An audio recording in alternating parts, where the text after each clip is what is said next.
Greetings, fellow scientists.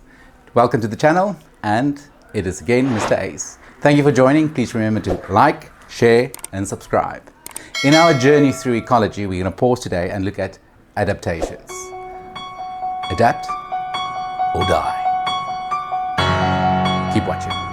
Adaptations. Why do we need to adapt? Every ecosystem has to be balanced. Its biggest threat is becoming unbalanced. There can be one or two categories that throw an ecosystem into unbalanced. The one is natural, droughts, floods, diseases, stuff like that.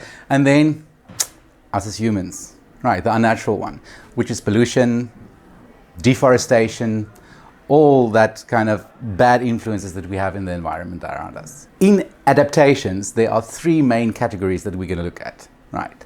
Firstly is structural. You can just, by the look of this, identify already its cause or use according to its shape. It's sharp, so it can do damage. So the very first adaptation that we're going to look at is structural. Structural is determined by the color, shape, or size of an organism in order for it to adapt. Right. Secondly is functional adaptations. Functionals are the superpowers. You can be sitting right next to clocking without knowing it, but he can see straight through you. Right, functionals are unseen, but they are there to perform a specific function for it to survive in its environment. And then the third adaptation, watch this space. It's the most epic one of them all, and it's behavioral. How do you react for your survival, right? And for that, you need to go watch this link. It's called Evil Owl, aka Macho Diablo in Spanish, which means the devil's owl, right?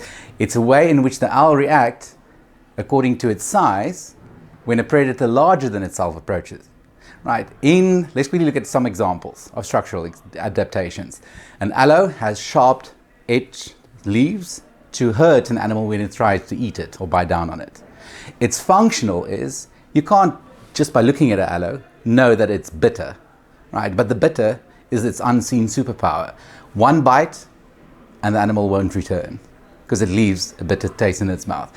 And then obviously an aloe doesn't have a behavioral reaction, but the owl, I'm not going to spoil it. Please go watch it and keep tuned for more epic science adventures.